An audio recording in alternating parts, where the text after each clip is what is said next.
kaze mu gihe cy'impemburo. Bakunzi twama dusanga ijambo ry'Imana mu kiganiro igihe cy'impemburo, ndabaramukije amahoro ya Kristo. Ijambo dusangira riri muri Zaburi ya 29 yose, igitabo ca Zaburi igice ca 29 cose kuva ku murongo wa mbere ushika kwa 11. Handitswe ngo Zaburi ya Dawidi. Mwaturire Uhoraho yemwe bana b'Imana, mwaturire Uhoraho ko afise icubahiro n'inkomezi. Muhe Uhoraho icubahiro kibereye izina ryiwe, musenge Uhoraho mushajije n'ukwera. Ijwi ry'Uhoraho rihindira hejuru y'amazi, Imana y'icubahiro ihindisha inkuba. Niwe Uhoraho ahindishiriza inkuba hejuru y'amazi menshi. Ijwi ry'Uhoraho rifise inkomezi, ijwi ry'Uhoraho ryuzuye igitinyiro, ijwi ry'Uhoraho risatura ibiti vy'amasederi. Mbere Uhoraho asatagura amasederi y'i Lebanoni, ayakinisha amatavu nk'inyana. I Lebanoni n'i Siriyoni ahakinisha amatavu nk'inyana y'imbogo. Ijwi ry'Uhoraho rishwaza ibirimi vy'umuriro, ijwi ry'Uhoraho rinyiganyiza ubugaragu. Uhoraho anyiganyiza ubugaragu bw'i Kadeshi. Ijwi ry'Uhoraho riramburuza impongokazi kandi rigakokora ikibira. Kandi mu rusengero rw'iwe vyose bikavuga biti icubahiro kibi cawe. Uhoraho yaravyagiye hejuru ya wa mwuzure, ni koko Uhoraho avyagiye ahangamye ibihe bidashira.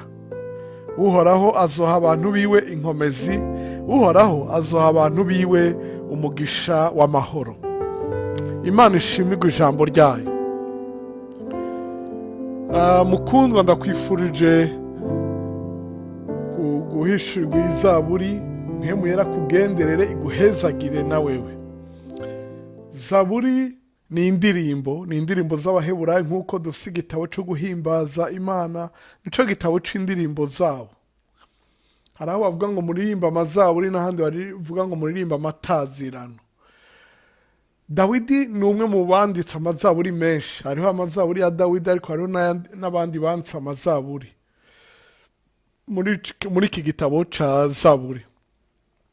Aha rero Dawidi aradutumira kwaturira Uhoraho icubahiro n'inkomezi, icubahiro kibereye izina ryiwe no kumusenga. Aradutumira kumutazira, akatwereka n'igituma dukwiye kumutazira. Iyi zaburi nk'ayandi mazaburi Dawidi yagiye araririmba canke yayandika canke yaririmba mu gihe arimo. Hari izo yanditse izuba riserutse, hari izo yanditse izuba rirenga, hari izo yanditse aragiye intama, hari izo yanditse acitse ku icumu ku rugamba, ibyago bikomeye byari byamuteye arakira. Hari yakize bamuteza umutego arawukira, hari yakize yaronse intsinzi zikomeye.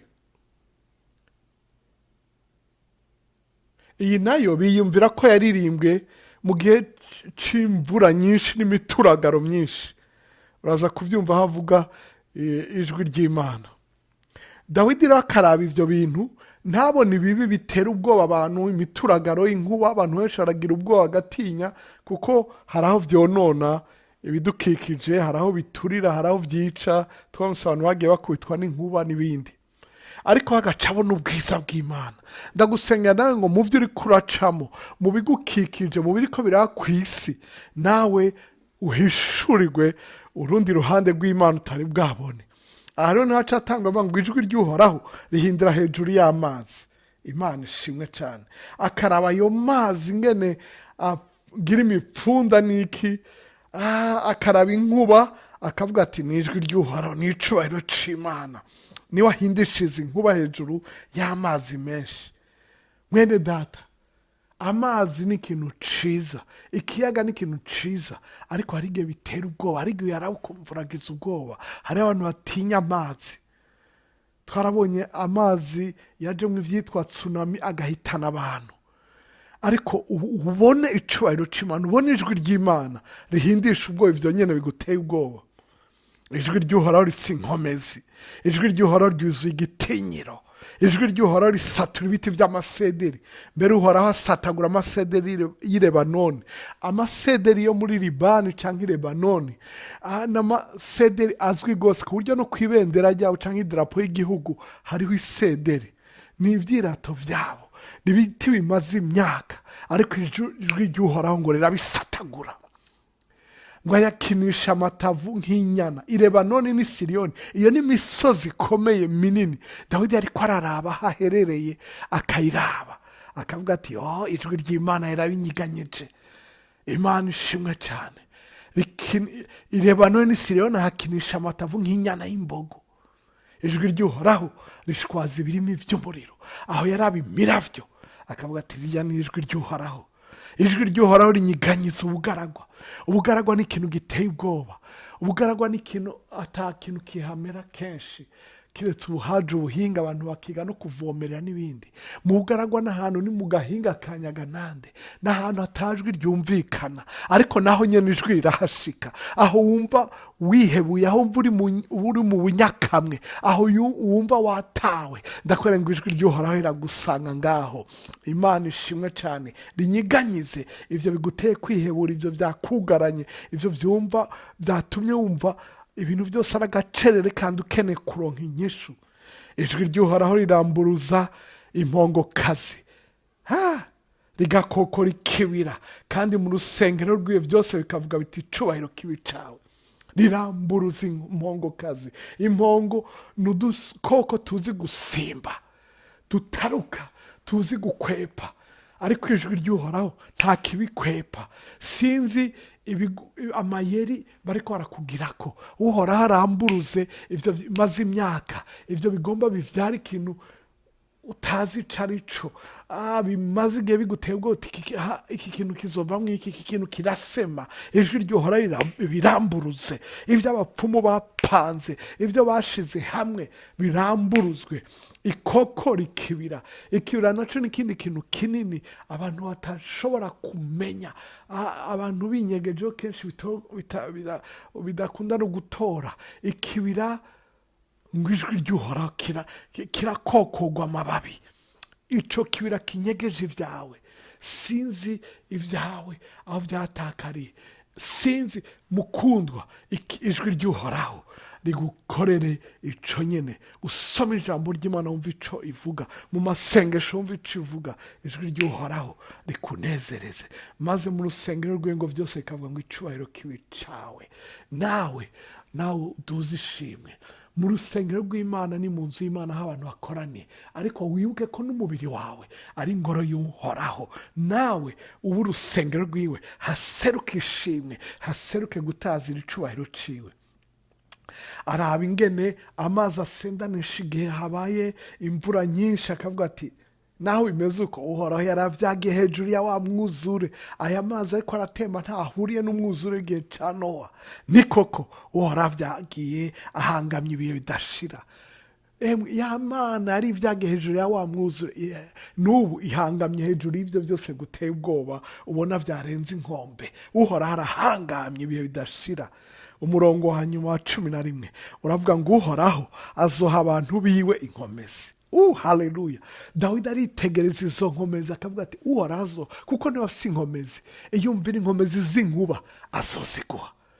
Hari igihe usengera abantu bakumva amahoro, hari n'igihe basengera bakumva ubushozi nk'umuyaga nkuba ubakubise. Nagiye ndabibona kenshi, abadayimoni bava mu bantu, abantu bavuga ngo nagiye numva ubushozi nk'umuyaga nkuba unciyemo. Imana ishimwe cyane. Uhoraho aguha inkomezi, ngo azoha abantu biwe inkomezi.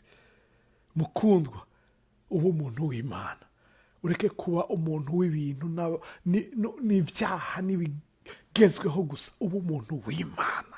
Imana iguhezagire. Uhoraho azoha abantu biwe umugisha w'amahoro. Amahoro n'umugisha. Dawidi aritegereje ya mituragaro, abona inkomezi z'Imana, avuga ati izi nizo azoha abantu biwe, ko arazifise. Yasubira abona ituze rihari, impore ihari, akavuga ati uhoraho azoha umugisha w'amahoro. abantu biwe, azoha abantu biwe umugisha w'amahoro, aguhe ituze, aguhe impore, uryoherwe, wumve uguwe neza, wumve ari impore, nawe uririmbe nka wa muririmbyi ngo ni impore, ni impore, uvuge nka wa wundi ngo ijwi ryawe ryiza rizana amahoro, ijwi ryawe ryiza riraremesha, twamana iminsi yose. Haleluya. Imana iguhezagire, izaburi guhezagire, nawe uhezagire abandi, ijwi ry'Imana rihindire hejuru y'ibyo byose biguteye ubwoba, rireme ikintu gishasha, ibyari byanse kuvuka bivuke. Imana ishimwe cyane. Kuramburura ni nk'uko inda ivamo ku muntu, ariko ku gikoko byita kuramburura, ituma ibintu byari kuteba bikanyaruka, ibinyarutse, kandi ibyo ari byo bari bagupange bazi ngo bizashika igihe kinaka, Imana ibiciremo, ibi prematire, ibiciremo binyaruke, bivuke bidashitse, n'abatangara ati none ko twari twapanze uku. Imana iguhezagire, Imana ikugire neza, iguhe intsinzi, kandi ibyawe bishike ku gihe, iyo nda yawe ntivemo, ijwi ry'Imana ritume inda yawe iba. Ibyo abaganga bari bananiwe kugufasha, ijwi ry'Imana rigufashe, usame, kore yawe ifate.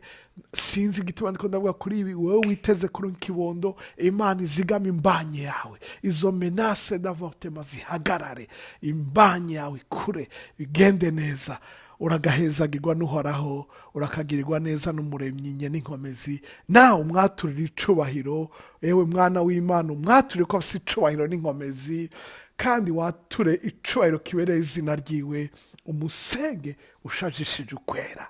Mwene data, muri ibi byose wibuke gusa amaraso ya Yesu akweze, kugira ngo ishimwe ryawe ryemegwe imbere y'Imana. Urakoze, urakoze, urakoze. Umunsi mwiza, ijoro ryiza aho muherereye, ibihe byiza aho muri hose. Amen.